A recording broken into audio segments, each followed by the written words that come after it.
कल्पना कीजिए एक रात जब आकाश मोतियों से जड़ा हो, जब चांद अपनी 16 कलाओं के साथ चमक रहा हो और उसकी चांदनी धरती पर अमृत बरसा रही हो। यही है शरद पूर्णिमा की रात। लोक कथाओं में कहते हैं इस रात चंद्रमा की किरणें औषधि के समान हो जाती हैं, जो तन को ही नहीं मन और आत्मा को भी शीतलता देती हैं। शास्त्र कहते हैं यही वो रात्रि है जब माँ लक्ष्मी का अवतरण हुआ और श्री हरि विष्णु संग उन्होंने संसार को सुख और समृद्धि का वरदान दिया। इस दिव्य रात्रि का एक और अद्भुत प्रसंग है। वृंदावन की रास भूमि पर उस रात भगवान श्री कृष्ण ने अपनी मधुर बांसुरी बजाई।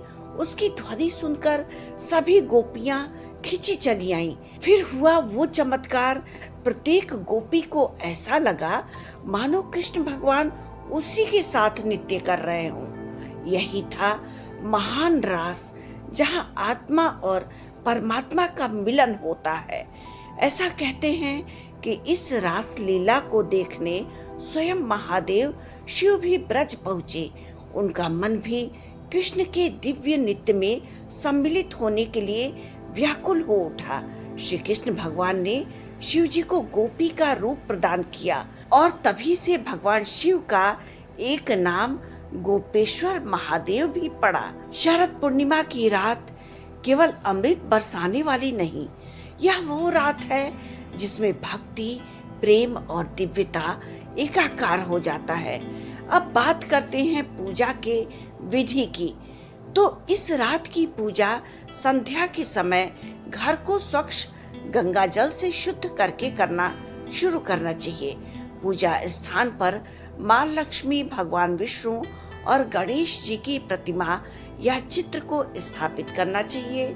सभी देवताओं को सफेद वस्त्र, सफेद पुष्प और सुगंधित इत्र अर्पित करना चाहिए। भगवान गणेश को हरी दुर्वा अर्पित करना नहीं भूलना चाहिए। माँ लक्ष्मी को दधी, चीनी और खीर का भोग लगाना चाहिए। फिर दीप प्रज्वलित करके माँ लक्ष्मी के मंत्रों का जप करना चाहिए। ओम महालक्ष्मी नमः, इस मंत्र का 108 बार जप करना चाहिए। पूजन के बाद बने हुए खीर को किसी चलनी या स्वच्छ कपड़े से ढककर चांदनी में रखना चाहिए। उसके पास एक बर्तन में जल भी सुरक्षित तरीके से ढक करके रख देना चाहिए।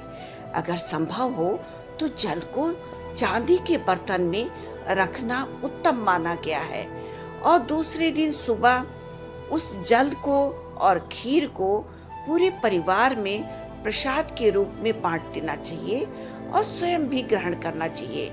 इसे अमृत के समान माना गया है। शास्त्रों में सुख और समृद्धि की प्राप्ति के लिए इस दिन कुछ विशेष उपाय बताए गए हैं। धन की वृद्धि के हेतु इस रात 11 कौड़ियों से माँ लक्ष्मी की पूजन करके अगले दिन सुबह उन्हीं कौड़ियों को उठा करके तिजोरी में रखना चाहिए अपने। अगर किसी व्यक्ति पर कर्ज है तो ऐसे व्यक्ति को 21 दुर्वा और अक्षत लेकर के पूजन करना चाहिए और दूसरे दिन सफेद रंग के रुमाल में उस दुर्वा और उस अक्षत को अपने तिजोरी में रखना चाहिए, गांठ लगा करके। अगर संतान सुख को प्राप्त करना है तो उस दंपति को मिल करके पूर्णिमा की चांद को दूध से अर्घ देना चाहिए। रोग निवारण के लिए चांदनी में रखा हुआ जल सुबह ग्रहण करना चाहिए, क्योंकि यह शरीर और मन दोनों के लिए अमृत का काम करता है। कल्पना कीजिए रात के गहन सन्नाटे में जब आकाश से चंद्रमा अपनी चांदनी बरसा रहा हो और वृंदावन की रास भूमि पर गोपियों संग कृष्ण भगवान नृत्य कर रहे हों और उसी दिव्य सभा में गोपेश्वर महादेव भी साक्षी बने खड़े हों, उसी पवित्र क्षण में यदि आप अपने मन को स्थिर करके माँ लक्ष्मी, श्री हरि विष्णु का आराधना करेंगे तो सोचिए उस साधना की शक्ति कितनी प्रबल होगी। शरद पूर्णिमा केवल एक पर्व नहीं, यह धरती पर उतरती स्वर्गीय ऊर्जा का उत्सव है। तो इस बार की शरद पूर्णिमा पर अपने परिवार संग माँ लक्ष्मी, श्री हरि विष्णु और श्री गणेश की पूजन करना चाहिए। चंद्रमा को दुग्ध से अर्घ देना चाहिए और साथ ही अगर आप कर्ज से परेशान हैं या आपको सुख और समृद्धि की बढ़ोतरी की चाहत है तो कौड़ियों से माँ लक्ष्मी की पूजा करके उस कौड़ी को अपने तिजोरी में रखना चाहिए और दुर्वा और अक्षत से माँ लक्ष्मी की पूजा करके उस दुर्वा और अक्षत को सफेद रुमाल में बांध करके दूसरे दिन सुबह अपनी तिजोरी में अवश्य रखना चाहिए और साथ ही अमृतमयी खीर और जल को प्रसाद के रूप में ग्रहण करना चाहिए। निश्चित ही इस पूजा से घर परिवार में धन, सौभाग्य, स्वास्थ्य और मानसिक शांति स्थायी रूप से आती है।